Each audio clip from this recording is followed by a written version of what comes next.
عرض احباب، میں ہوں علیم طاہر. آپ دیکھ رہے ہیں Aleem Tahir poetry international channel ATPI. آئیے آج نسیم خان سیما پر ایک مقالہ آپ کی خدمت میں پیش کر رہے ہیں.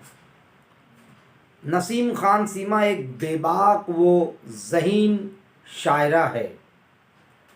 جہان شاعری کے ورق پر ایک اور دستخط کی شمولیت ہوئی اور وہ دستخط محترمہ نسیم خان سیما کے شعری مجموعے بکھرنے سے ذرا پہلے کی صورت میں نمودار ہوئی. نسوانی شاعری میں اکثر و بیشتر پرت در پرت تکلفات کی مغلوبیت اس لیے بھی پائی جاتی ہے کہ ہمارے سماج میں آج بھی مستورات کو اپنے مافیوز ضمیر کو صاف صاف بیان کرنے میں ہزار بار غور و فکر کرنا پڑتا ہے. بے شمار خدشات، تفکرات، تخیلات، مشکلات اور انجانے خوف کی زد میں کئی سرد جنگیں لڑنی پڑتی ہیں. تب کہیں جا کر نسائی ادب کے فلک پر کوئی نام جھلملاتا ہے. یعنی آج بھی عورت ہزار نفسیاتی بندھنوں میں خود کو بندھی ہوئی محسوس کرتی ہے. یہ آج کا عظیم المیہ قرار دیا جا سکتا ہے. اس کے باوجود ہجوم مستورات سے کوئی بے باک آواز اس وقت ابھر کر گونج بن جاتی ہے جس وقت وہ اپنی ذہانت کا درست استعمال کرتے ہوئے ان تمام جان لیوا بندھنوں کو توڑ دیتی ہیں اور انجانے دشمن خوف کی زد سے نکل جاتی ہے. ایسی ہی ذہین اور بے باک شاعرہ نسیم خان سیما ہے جنہوں نے اپنے باطنی کرب کو شاعری کا ذریعہ بنایا ہے اور یہ مسرت کی بات ہے کہ ان کا ذاتی کرب کائناتی بن گیا ہے. نسیم خان سیما کی غزلوں میں جذباتی، نفسیاتی، رومانی اور حقیقی عناصر نمایاں ہیں. بالخصوص نسوانی درد و غم کے نقوش اجاگر ہوتے ہیں. نفسیاتی کشمکش کی جھلکیاں ان کے اشعار میں جھلکتی ہیں. نسیم خان سیما ایک حقیقت پسند شاعرہ ہیں. وہ غزل کی روایات کا لحاظ رکھتی ہیں. حیات کی سنگین حقیقتوں کو فنکارانہ بصیرت کے ساتھ پیش کرنے کا ہنر جانتی ہیں. ان کی شاعری میں نہ صرف رومانیت اور عشق و محبت کا اظہار دکھائی دیتا ہے بلکہ انسانی ذات کے اندرون کی کیفیات کا کرب بھی جھلکتا ہے جس میں تدبر و تفکر کی آمیزش ہے. سلجھا ہوا فہم و فراست سے لبریز لب و لہجہ دھڑکنوں کو چھونے لگتا ہے. یہ کوئی معمولی بات نہیں ہے بلکہ اس اہم شاعرانہ و دانشورانہ خوبی کے لیے محترمہ نسیم خان سیما مبارکباد کی مستحق ہیں. نسیم خان سیما صاحبہ کے شعری شعور میں پختگی ہے. وہ اپنی بات کہنے کے ہنر سے واقف ہیں. ان میں شعر کہنے کی صلاحیت موجود ہے. وہ طنز کے تیروں سے منفی پیکروں کو نشانہ بناتی ہیں. اجتماعی جذبات و احساسات کا اظہار بھی ان کی شاعری کا اہم حصہ ہے. وہ بڑے والہانہ انداز میں مظلومیت کے کرب کو بیان کرتی ہیں۔ ان کا رومانی انداز بھی مقدس ہے۔ در حقیقت ان کا شعری رویہ عیب سے پاک ہے۔ انہیں زندگی سے محبت ہے اور اسے شعوری لحاظ سے برتنے کی کامیاب کاوش بھی کرتی ہیں۔ پروین شاکر کی شاعری کی طرح نسیم خان سیما کی شاعری بھی تیز رفتاری سے اپنی شناخت کا علم لہرانے میں مصروف ہے۔ صحت مند اور تعمیری ذہنیت کی حامل، مثبت اور سلیقہ مند زاویہ نگاہ رکھنے والی اس شاعرہ سے اردو ادب کو امیدیں وابستہ ہیں۔ ہم بکھرنے سے ذرا پہلے شعری مجموعے کا خوش دلی سے استقبال کرتے ہیں اور مبارکباد پیش کرتے ہوئے توقع رکھتے ہیں کہ آئندہ بھی محترمہ نسیم خان سیما اپنی فطری فنی صلاحیتوں سے شعری کائنات کو مزید مالا مال فرمائیں گی۔ علیم طاہر، انڈیا۔ اسی کے ساتھ ایک دیباچہ اپنی تلاش میں، نسیم خان سیما کی شاعری، عنوان سے پیش خدمت ہے۔ سماعت کریں کہ نسیم خان سیما کی شاعرانہ اور نثری خدمات کا دائرہ رفتہ رفتہ وسعت اختیار کر رہا ہے۔ دنیائے اردو ادب میں انہوں نے اپنے فکر و شعور سے تہذیبی اقدار کو فروغ دینے کا بیڑا اٹھا لیا ہے۔ آئے دن ان کے مضامین مختلف اخبارات اور رسائل میں نمایاں رہتے ہیں، اور تو اور ایم فل کے بعد پی ایچ ڈی کی ڈگری کی تیاری میں بھی منہمک ہے۔ پی ایچ ڈی کی تیاری میں بھی منہمک ہے۔ فنکار کا فن سرحدوں کو نہیں مانتا۔ اس کے فن کی خوشبو ایسی مسافر ہوتی ہے جو سرحدوں کو فلانگ کر ملکوں سفر کرتی رہتی ہیں، جسے روکنا انسانوں کے بس میں نہیں۔ ایسی ہی ایک فنکارہ محترمہ نسیم خان سیما بھی ہیں جو فیصل آباد پاکستان سے تعلق رکھتی ہیں، لیکن ان کے فن کی خوشبو سرحدوں کو پھلانگتے ہوئے اپنے معطر وجود کا نہ صرف احساس دلا رہی ہے بلکہ ملکوں سفر کرتے ہوئے اردو کے شیدائیوں کے ذہنوں اور دلوں کو معطر بھی کر رہی ہے۔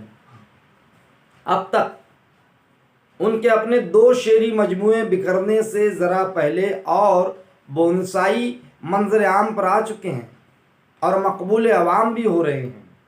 نسیم خان سیما کا اب تیسرا شعری مجموعہ اپنی تلاش میں منظر عام پر ہے۔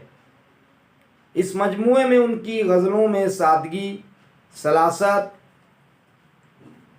کے ساتھ رنگینی و رعنائی بھی ہیں۔ انہوں نے عامیانہ فرسودہ روایات سے گریز کرنے کی کاوش کی ہے۔ ان کے شعری لب و لہجے سے ندرت و لطافت کا احساس ہوتا ہے، جس میں خلوص و صداقت کی آمیزش ہے۔ وہ اپنی بات صاف لفظوں میں کہنے کا اچھوتا ہنر رکھتی ہیں۔ نسیم خان سیما کی غزلوں میں جذبے کی صداقت ہے، لفظ و معانی کی وہ حسین دنیا آباد ہے جس میں تہ در تہ انسانی احساسات و تخیلات، زندگی کے نئے پہلوؤں اور زاویوں کی کیفیات محسوس کی جا سکتی ہیں۔ وہ لفظوں کے طلسمی کھیل سے آگے اپنے اندرونی کرب کا اظہار کرتی ہوئی دکھائی دیتی ہیں۔ اس اظہار کی وجہ سے جو اثر انگیز مجموعی فضا اپنا خاص تاثر احساسات پر ثبت کرتی ہیں، اسے آرٹ کا ایک عظیم نمونہ قرار دیا جا سکتا ہے۔ ان کا قرب سطحی اور روایتی نہیں ہے، بلکہ اس کے پس پشت ایک دانشورانہ ذہن کار فرما ہے۔ ان میں لفظیات کی انتخابی صلاحیت اور تخلیقی قوت بدرجہ اتم موجود ہے، جو ذہنی تسکین کا ذریعہ بنتی ہے۔ نسیم خان سیما کی غزلوں میں فنی رچاؤ ہے جس میں مسرت و شادمانی، آغاز و انجام کا تفکر، زندگی کے ہماگیر تجربات کا ذخیرہ، نغمگی، موسیقیت، صحت مند رجحانات، شگفتہ تصورات اور کیف و نشاط کی شمولیت ہے، جس میں دل آویزی، اثر انگیزی، معصومیت و دلکشی، سوز و گداز و سنجیدگی، فہم و فراست کے مختلف پہلوؤں کا علامتی و تشریحی اظہار ملتا ہے۔ نسیم خان سیما کے فن میں استعارات و تشبیہات کی بھرمار نہیں، اور نہ ہی مصنوعی لفظی بازیگری یا بیجا تکلف و تصنع نظر آتا ہے، بلکہ شادابی و نشاطیہ شرافت اور پاکیزگی، مختلف احساسات کی تصوراتی مصوری ہمارے ذہن کے اسکرین پر ڈیجیٹل انداز میں پیش کرتی ہے۔ اس مصوری میں لفظوں کے گہرے رنگوں کا استعمال کیا گیا ہے، جس کے سبب ہماگیر تاثیر پیدا ہو گئی ہے، اور یہ مصوری کے نمونے احساسات کی آنکھوں کے دریچوں سے اتر کر دھڑکنوں کی آہٹوں کو مس کرنے لگتے ہیں۔ نسیم خان سیما نے نسوانی جذبات و احساسات کا برملا اظہار کیا ہے۔ وہ اظہار شدت برانگیختگی کے شکنجوں میں کستہ نہیں ہے، بلکہ شدت احساس سے مغلوب ہو کر انسانی تخیلات کے حسین و جمیل پیکر تشکیل دیتا ہے۔ یہ آرٹ کوئی معمولی آرٹ نہیں ہے، فن کی خوبصورت ہنرمندی ہے، جو ہر کس و ناقص میں نہیں پائی جاتی۔ اظہار کی اس توانائی سے ان کی شاعرانہ صلاحیتوں کا پتہ چلتا ہے۔ نسیم خان سیما کی شاعری یکسوئی کے ساتھ مطالعہ کا تقاضا کرتی ہے۔ ان کی غزلوں میں صرف حقیقت پسندانہ معنویت کے عناصر ہی نہیں، بلکہ ادبی روایات کے ساتھ فنکارانہ بصیرت بھی اپنی شناخت رکھتی ہیں۔ وہ شناخت ہمارے قدامت پرست معاشرے کی پیداوار ہے۔ آج بھی مجموعی طور پر جائزہ لیا جائے تو محسوس ہوگا کہ نسوانی آواز دبی دبی اپنے کرب میں ہی مبتلا رہتی ہے۔ وہ کرب لمحوں یا سالوں کا نہیں، بلکہ صدیوں پر محیط ہے۔ اس کرب کی زنجیروں کو توڑ کر نسیم خان سیما نے بغاوت نہیں کی، بلکہ نفسیاتی خوف پر فتح پا لیا، تب کہیں اپنے فن کو منظر عام پر لا سکی ہیں۔ یہ ایک بڑا کارنامہ قرار دیا جا سکتا ہے۔ نسیم خان سیما کے فن میں درد مندی، جذبات نگاری کے کئی روپ نظر آتے ہیں، جن میں نئے امکانات تلاش کیے جا سکتے ہیں۔ وہ روپ صدیوں کی مخالفت کے باوجود خوفزدہ یا مایوس نہیں، بلکہ بے پناہ، حشاش، بشاش، مستعد، چاق و چوبند، تر و تازہ اور نئی جہت سے آشنا دکھائی دیتے ہیں۔ اپنی تلاش میں شعری مجموعے کا نام بھی متاثر کن ہے۔ جو شعوری تصورات کے جہانوں کی سیر کرواتا ہے، انسان کو اپنے آپ کو سمجھنے کے لیے اپنی شناخت کرنا بہت ضروری ہوتا ہے۔ اپنی شناخت بغیر اپنی تلاش کے حاصل نہیں ہو سکتی، خاص طور پر معاملہ جب صنف نازک کا آ جائے تو وہاں اپنی تلاش میں نام نئے تخیلاتی رنگ و آہنگ اور صدیوں کی تواریخ سے فہم و فراست کو منسلک کرتا ہے۔ کیا مستورات اپنی شناخت سے آج بھی محروم نہیں ہے؟ یہ سوال دعوت فکر دینے کے علاوہ ہر ذی شعور کو متحرک بھی کرتا ہے اور نسیم خان سیما کی شاعری کا گرویدہ بھی بناتا ہے۔ بلا شبہ یہ ایک خوش آئند علامت ہے۔ ہم مبارکباد پیش کرتے ہوئے محترمہ نسیم خان سیما کو سلامتی کی دعائیں بھی دیتے ہیں کہ وہ اسی طرح نسائی ادب میں اپنے نایاب شعری سرمایے سے مزید اضافہ کرتی رہے گی۔ علیم طاہر، انڈیا۔ اب تک کے لیے صرف اتنا ہی۔ اب دیجیے اجازت علیم طاہر کو، پھر ملاقات ہوگی نئے کلام نئے پروگرام کے ساتھ۔ آداب عرض، جے ہند۔